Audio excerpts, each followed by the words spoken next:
Pada video saya sebelumnya ya, itu sudah saya pernah membuat video terkait dengan bagaimana kita membuat buku referensi itu dari hasil penelitian kita. Tapi sebelum kita jauh menjawab pertanyaan itu, ada sebenarnya 4 aturan penting sebelum kita mengkonversi hasil penelitian kita itu menjadi sebuah buku referensi. Oleh karena itu, tetap stay tune di channel saya, kita bahas ini lebih dalam.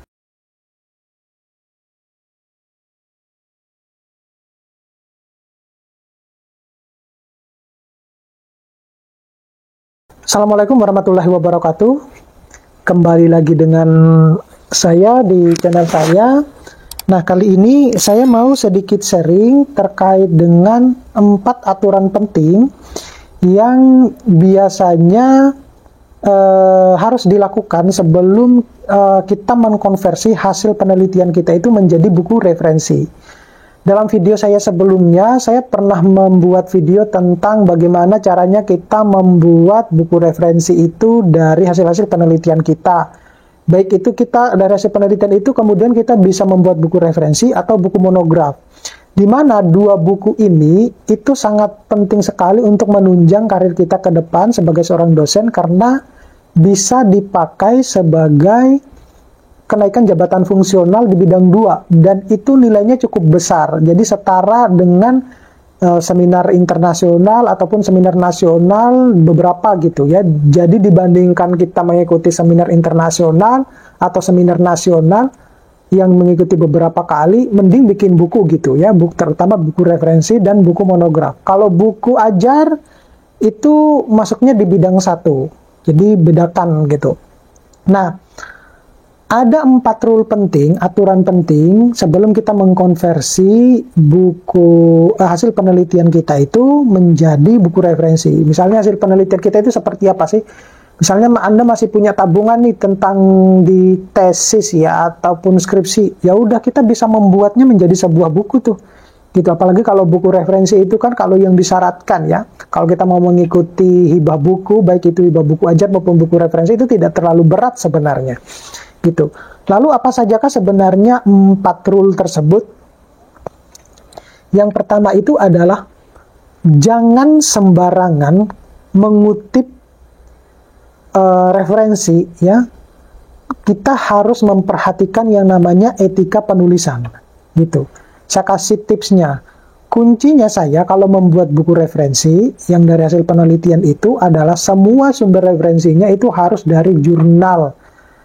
Harus dari jurnal-jurnal dan terutama adalah jurnal internasional. Anda bisa cek ya di buku saya, baik itu di Google Scholar saya maupun yang ada di ResearchGate saya. Mungkin hanya 1-2 referensi yang hanya berasal dari jurnal nasional ataupun bahkan yang buku. Kalau buku kayaknya nggak ada deh, seingat saya. Semuanya rata-rata dari jurnal internasional. Dan itu pada akhirnya membuat saya mendapatkan hibah buku gitu.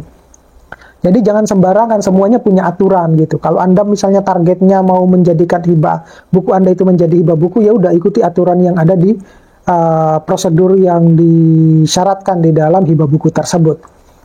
Kemudian aturan yang kedua itu adalah pahami bagian penulisan bukunya, mulai dari bagian luar, kemudian cover depan, judul utama dan nama penulis, itu penting.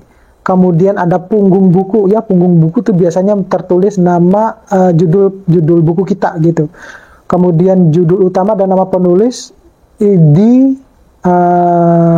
dan juga nama penerbit gitu.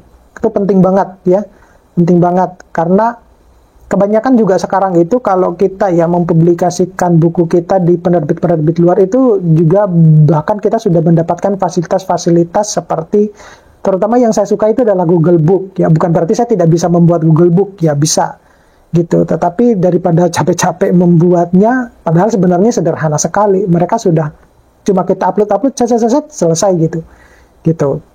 Jadi perhatikan yang hal semacam itu. Jadi ada kalanya kalau kita mengajukan ya buku kita ke hibah buku itu hal yang sepele kayak gini itu tidak diperhatikan, padahal cover itu menentukan bahwa seseorang itu tertarik untuk membaca buku kita. Itu mulai dari covernya, mulai dari judul utamanya gitu.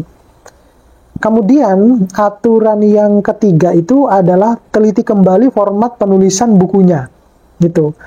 Nah, kalau misalnya buku saudara itu Anda hanya pakai untuk kebutuhan misalnya kenaikan jabatan fungsional, tidak dipakai untuk hibah buku, maka format ini tentunya Anda tidak sesuai dengan format-format pada buku pada umumnya, gitu ya. Tetapi kalau format itu buku Anda itu kemudian mau diajukan ke hibah buku, maka format yang harus ditetapkan itu adalah format yang sudah ditentukan oleh berdasarkan aturan yang dikeluarkan oleh Kemendikbudristek gitu ya, kalau yang sekarang ya. Kalau zaman saya masih dikti gitu. Apa sajakah itu? Misalnya mulai dari daftar isi, kemudian daftar tabel, daftar gambar, halaman pendahuluan, kemudian bagian isi utama buku, referensi, dan juga daftar pustaka atau daftar pustaka gitu ya, referensi atau daftar pustaka. Kalau saya biasanya saya lengkapi dengan abbreviation ya, atau singkatan, kemudian ada indeksnya ya, cara membuat indeks juga gampang gitu. Nah itu penting sekali untuk memudahkan pembaca itu kalau mencari, oh ini tulisan ini ada di halaman ini. Istilah ini pengertiannya seperti apa ya, singkatannya atau kepanjangannya seperti apa. Nah itu yang ada di bagian, biasanya saya letakkan di bagian akhir gitu.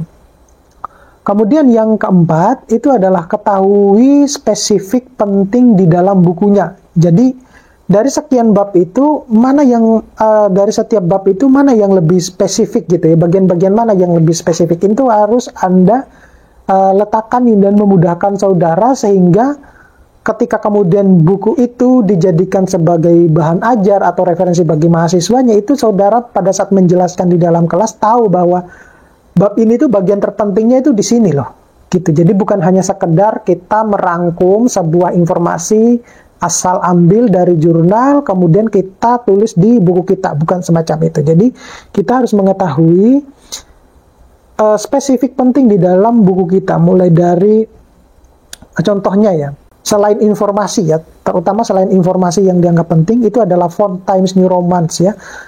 Kemudian kalau buku referensi itu yang disyaratkan itu halamannya 40 sampai 50. Kan kecil sekali itu. Ya.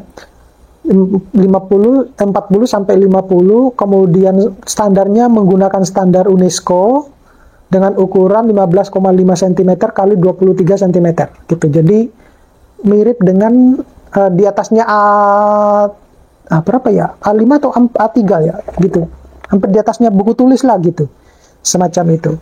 Nah itu yang harus dipahami. Jadi tidak monoton kita harus ya udah kita tulis aja gitu, enggak ya, ada aturan-aturan yang harus kita perhatikan. Oke, mudah-mudahan ini bisa bermanfaat buat teman-teman yang mau menyusun buku, yang mau mengikuti hibah buku. Oh iya ya, hibah buku itu biasanya keluarnya tiap tahun dan diajukan setiap bulan Februari. Gitu. Oke, terima kasih. Assalamualaikum warahmatullahi wabarakatuh.